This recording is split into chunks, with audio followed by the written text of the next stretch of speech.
IRS Form 1099 NEC is the non-employee compensation form. Businesses that pay $600 or more in non-employee compensation to an individual during the calendar year are required to file this form. It is used to report payments to independent contractors, freelancers, sole proprietors, and other self-employed individuals.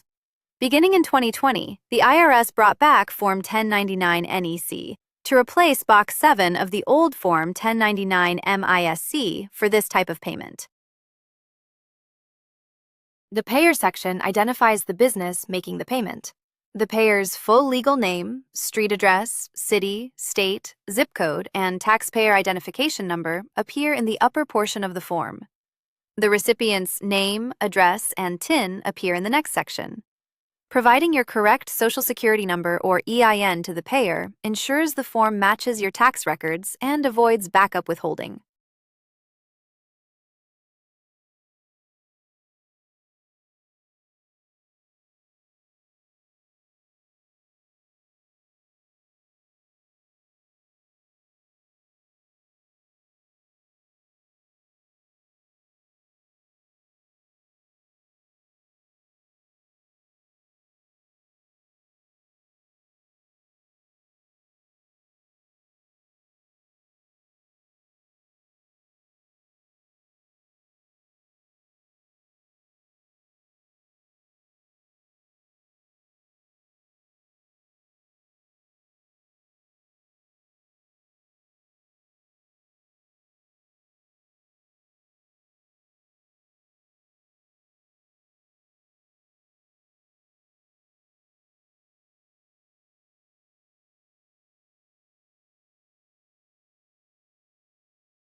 Box 1 shows the total non-employee compensation paid to you during the year.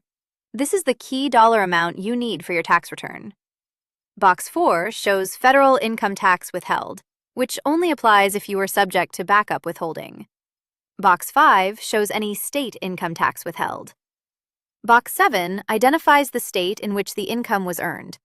If you received $600 or more from a single business, you should receive a 1099 NEC by January 31st of the following year.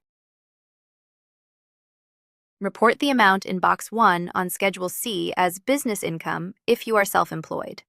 Self-employment income is subject to both income tax and self-employment tax, which covers Social Security and Medicare. Use Schedule SE to calculate the self-employment tax. You can deduct ordinary and necessary business expenses on Schedule C to reduce your taxable net profit. Fill yours out free at FormsPal.com. This is general information, not tax advice.